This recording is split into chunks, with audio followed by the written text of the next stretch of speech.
2. The Vanishing Glass. Nearly 10 years had passed since the Dursleys had woken up to find their nephew on the front step, but Privet Drive had hardly changed at all. The sun rose on the same tidy front gardens and lit up the brass number 4 on the Dursleys' front door. It crept into their living room, which was almost exactly the same as it had been on the night when Mr. Dursley had seen that fateful news report about the owls. Only the photographs on the mantelpiece really showed how much time had passed. 10 years ago there'd been lots of pictures of what looked like a large pink beach ball wearing different coloured bobble hats. But Dudley Dursley was no longer a baby, and now the photos showed a large blonde boy riding his first bicycle, on a roundabout at the fair, playing a computer game with his father, being hugged and kissed by his mother. The room held no sign at all that another boy lived in that house. Yet Harry Potter was still there, asleep at the moment, but not for long. His Aunt Petunia was awake, and it was her shrill voice which made the first noise of the day. "Up! Get up! Now!"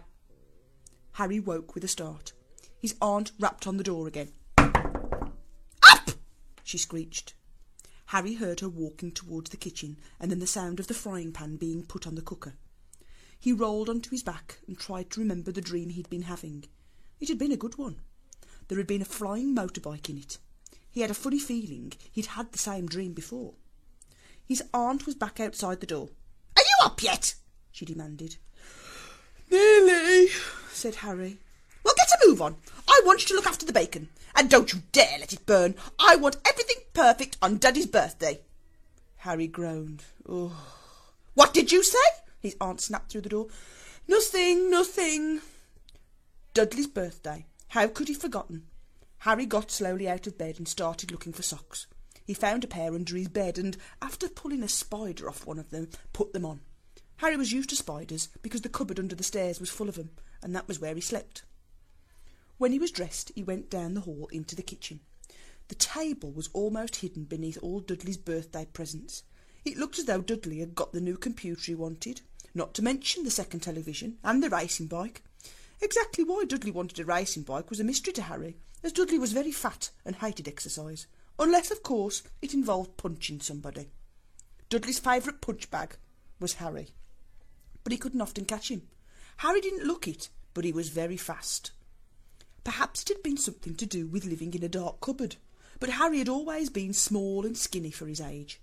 He looked even smaller and skinnier than he really was, because all he had to wear were old clothes of Dudley's, and Dudley was about 4 times bigger than he was. Harry had a thin face, knobbly knees, black hair, and bright green eyes. He wore round glasses held together with a lot of sellotape, because of all the times Dudley had punched him on the nose. The only thing Harry liked about his own appearance was a very thin scar on his forehead, which was shaped like a bolt of lightning. He had had it as long as he could remember, and the first question he could have ever remember asking his Aunt Petunia was how he'd got it. "In the car crash when your parents died," she said, "and don't ask questions." Don't ask questions. That was the first rule for a quiet life with the Dursleys. Uncle Vernon entered the kitchen as Harry was turning over the bacon. "Comb your hair," he barked, by way of a morning greeting. About once a week, Uncle Vernon looked over the top of his newspaper and shouted that Harry needed a haircut.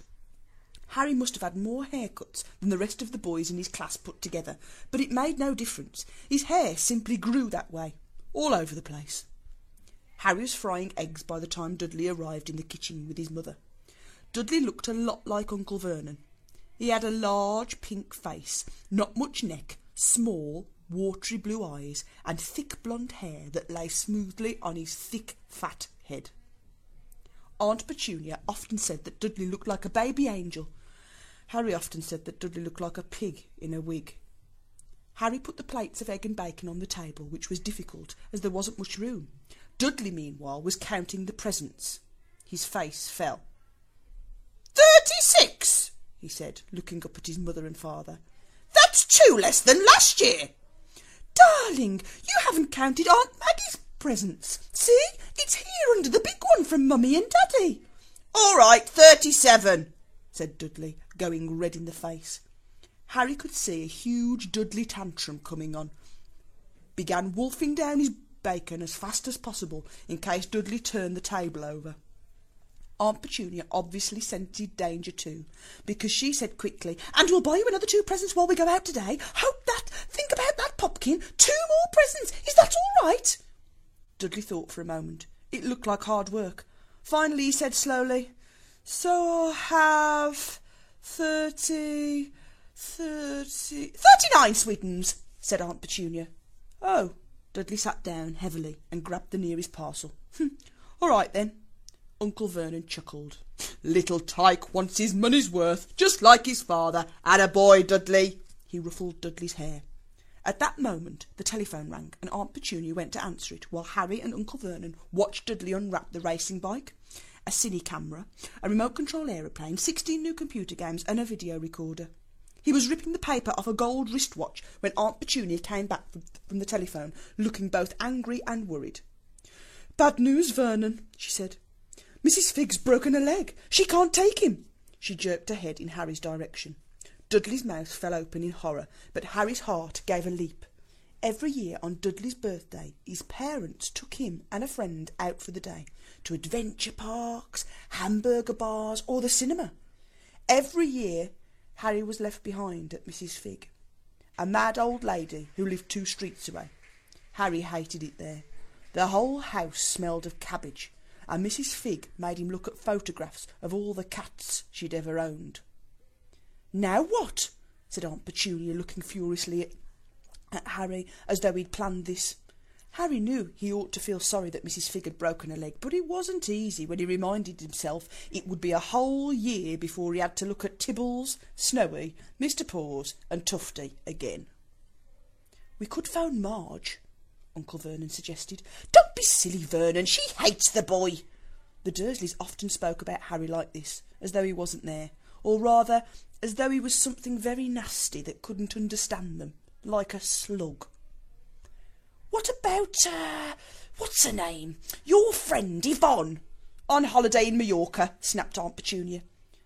"You could just leave me here," Harry put in hopefully. He'd be able to watch what he wanted on the television for a change, and maybe even go to Dudley's computer. Aunt Petunia looked as though she'd just swallowed a lemon. "And come back to find the house in ruins," she snarled. "I won't blow their house up," said Harry, but they weren't listening. "I suppose we could take him to the zoo," said Aunt Petunia slowly, "and leave him in the car." "That car's new. He's not sitting in it alone." Dudley began to cry loudly. In fact, he wasn't really crying. It had been years since he'd really cried, but he knew that if he screwed his face up and wailed, his mother would give him anything he wanted. "Dinky Diddydums, don't cry. Mummy won't let him spoil your special day," she cried, flinging her arms around him. I don't want him to come," Dudley yelled between huge pretend sobs. "He always spoils everything." He shot Harry a nasty grin through the gap in his mother's arms. Just then the doorbell rang. "Oh, good Lord, they're here," said Aunt Petunia frantically, and a moment later Dudley's best friends, Piers Polkiss, walked in with his mother. Piers was a scrawny boy with a face like a rat. He was usually the one who held people's arms behind their back while Dudley hit them. Dudley stopped pretending to cry at once. Half an hour later, Harry, who couldn't believe his luck, was sitting in the back of the Dursleys' car with Piers and Dudley on the way to the zoo for the first time in his life. His aunt and uncle hadn't been able to think of anything else to do with him, but before they'd left, Uncle Vernon had taken Harry aside. "I'm warning you," he said, putting his large purple face right up to Harry's. "I'm warning you now, boy. Any funny business, anything at all, and you'll be in that cupboard from now until Christmas." "I'm not going to do anything," said Harry honestly, but Uncle Vernon didn't believe him. No one ever did. The problem was, strange things often happened around Harry, and it was just no good telling the Dursleys he didn't make them happen. Once, Aunt Petunia, tired of Harry coming back from the barber's looking as though he hadn't been there at all, had taken a pair of kitchen scissors and cut his hair so short he was almost bald, except for his fringe, which she left to hide the horrible scar. Dudley had laughed himself silly at Harry, who spent a sleepless night imagining school the next day, where he was already laughed at for his baggy clothes and sellotape glasses. Next morning, however, he had got up to find his hair exactly as it had been before Aunt Petunia had sheared it off. He had been given a week in his cupboard for this, even though he'd tried to explain that he couldn't explain how it had grown back so quickly. Another time, Aunt Petunia had been trying to force him into a revolting old jumper of Dudley's, brown with orange bobbles. The harder she tried to pull it over his head, the smaller it seemed to become, until finally it might have fitted a glove puppet, but certainly wouldn't have fit Harry. Aunt Petunia had decided it must have shrunk in the wash, and, to his great relief, Harry wasn't punished. On the other hand, he'd got into terrible trouble for being found on the roof of the school kitchens. Dudley's gang had chasing him as usual when, as much to Harry's surprise as anyone else's, there he was sitting on the chimney. The Dursleys had received a very angry letter from Harry's head mistress telling them Harry had been climbing school buildings. But all he tried to do, as he shouted at Uncle Vernon through the locked door of his cupboard, was jump behind the big bins outside the kitchen door. Harry supposed that the wind must have caught him in mid-jump. But today nothing was going to go wrong. It was even worse being with Dudley and Piers to be spending the day somewhere that wasn't school, his cupboard, or Mrs. Figg's cabbage-smelling living room. While he drove, Uncle Vernon complained to Aunt Petunia. He liked to complain about things. People at work, Harry, the council, Harry, the bank, Harry were just a few of his favourite subjects. This morning it was motorbikes. "Roaring along like maniacs, the young hoodlums," he said, as a motorbike overtook them. "I had a dream about a motorbike," said Harry, remembering suddenly. "It was flying." Uncle Vernon nearly crashed into the car in front. He turned right around in his seat and yelled at Harry, his face like a gigantic beetroot with a moustache. "Motorbikes don't fly!" Dudley and Piers sniggered. "I know they don't," said Harry. "It's only a dream." But he wished he hadn't said anything. If there was one thing the Dursley hated even more than his asking questions, it was his talking about anything acting in a way it shouldn't. No matter if it was in a dream or even a cartoon. They seemed to think he might get dangerous ideas. It was a very sunny Saturday, and the zoo was crowded with families. The Dursleys bought Dudley and Piers large chocolate ice creams at the entrance, and then, because the smiling lady in the van had asked Harry what he wanted before they could hurry him away, they bought him a cheap lemon ice lolly. It wasn't bad either, Harry thought, licking it as they watched a gorilla scratching its head and looking remarkably like Dudley, except it wasn't blonde. Harry had the best morning he'd had in a long time. He was careful to walk a little way apart from Dursley's, so that Dudley and Piers, who were starting to get bored with the animals by lunchtime, wouldn't fall back on their favourite hobby of hitting him. They ate in the zoo restaurant, and when Dudley had a tantrum because his Knickerbocker glory wasn't big enough, Uncle Vernon bought him another one, and Harry was allowed to finish the first. Harry felt afterwards that he should have known it was all too good to last. After lunch, they went to the reptile house. It was cool and dark in there, with lit windows all along the walls. Behind the glass, all sorts of lizards and snakes were crawling and slithering over bits of wood and stone. Dudley and Piers wanted to see huge poisonous cobras and thick man-crushing pythons. Dudley quickly found the largest snake in the place. It could have wrapped its body twice round Uncle Vernon's car and crushed it into a dustbin. But at that moment it didn't look in the mood. In fact, he was fast asleep. Dudley stood with his nose pressed up against the glass, staring at the glistening brown coils. "Make it move!" he whined at his father. Uncle Vernon tapped on the glass, but the snake didn't budge. "Do it again!" Dudley ordered. Uncle Vernon rapped on the glass smartly with his knuckles, but the snake just snoozed on. "This is boring," Dudley moaned. He shuffled away. Harry moved in front of the tank and looked intently at the snake. He wouldn't have been surprised if it had died of boredom itself. No company except stupid people drumming their fingers on the glass trying to disturb it all day long. It was worse than having a cupboard as a bedroom, where the only visitor was Aunt Petunia hammering on the door to wake you up. At least he got to visit the rest of the house. The snake suddenly opened its beady eyes. Slowly, very slowly, it raised its head until its eyes were on a level with Harry's. It winked. Harry stared. Then he looked quickly around to see if anyone was watching. They weren't. He looked back at the snake and winked too. The snake jerked its head towards Uncle Vernon and Dudley, then raised its eyes to the ceiling. It gave Harry a look that said quite plainly, "I get that all the time." "I know," Harry murmured through the glass, though he wasn't sure the snake could hear him. "It must be really annoying." The snake nodded vigorously. "Where do you come from, anyway?" Harry asked. The snake jabbed its tail at a little sign next to the glass. Harry peered at it. Boa Constrictor, Brazil. Was it nice there? The boa constrictor jabbed its tail at the sign again, and Harry read, "The specimen was bred in the zoo." "Oh, I see. So you've never been to Brazil?" As the snake shook its head, a deafening shout behind Harry made both of them jump. "Dudley! Mr. Dursley! Come and look at this snake! You won't believe what it's doing!" Dudley came waddling towards them as fast as he could. "Out of the way, you!" he said, punching Harry in the ribs. Caught by surprise, Harry fell hard to the concrete floor. What came next happened so fast no one saw how it happened. 1 second, Piers and Dudley were leaning right up close to the glass. The next, they had leapt back with howls of horror. Harry sat up and gasped. The glass front of the boa constrictor's tank had vanished. The great snake was uncoiling itself rapidly, slithering out onto the floor. People throughout the reptile house screamed and started running for the exit. "Ah!"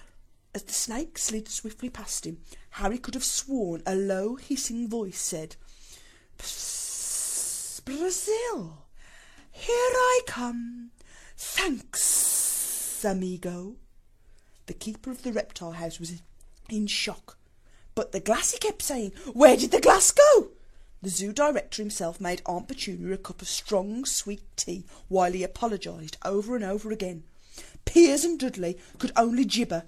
As far as Harry had seen, the snake hadn't done anything except snap playfully at their heels as it passed. But by the time they were back in Uncle Vernon's car, Dudley was telling them how it had nearly bitten off his leg, while Piers was swearing it had tried to squeeze him to death.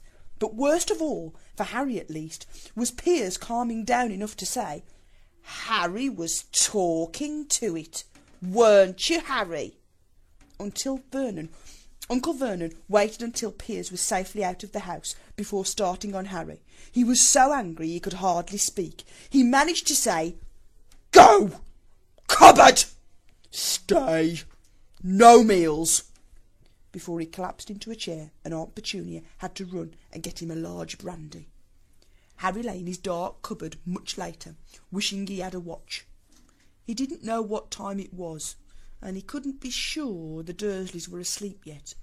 Until they were, he couldn't risk sneaking into the kitchen for some food. He'd lived with the Dursleys almost 10 years. 10 miserable years, as long as he could remember, ever since he'd been a baby and his parents had died in that car crash. He couldn't remember being in the car when his parents had died. Sometimes, when he strained his memory during long hours in his cupboard, he came up with a strange vision, a blinding flash of green light and a burning pain on his forehead. This, he supposed, was the crash, though he couldn't imagine where the green light came from. He couldn't remember his parents at all. His aunt and uncle never spoke about them, and of course he was forbidden to ask questions. There were no photographs of them in the house. When he'd been younger, Harry had dreamed and dreamed of some unknown relation coming to take him away, but it had never happened. The Dursleys were his only family. Yet sometimes he thought, or maybe hoped, that strangers in the street seemed to know him. Very strange strangers they were too. A tiny man in a violet top hat had bowed to him once while he was shopping with Aunt Petunia and Dudley. After asking Harry furiously if he knew the man, Aunt Petunia had rushed them out of the shop without buying anything. A wild-looking woman dressed in all green had waved merrily at him once on a bus. A bald man in a very long purple coat had actually shaken his hand in the street the other day, and then he walked away without a word. The weirdest thing about all these people was the way they seemed to vanish the second Harry tried to get a closer look. At school, Harry had no one. Everybody knew that Dudley's gang hated that odd Harry Potter in his baggy clothes and broken glasses, and nobody liked to disagree with Dudley's gang.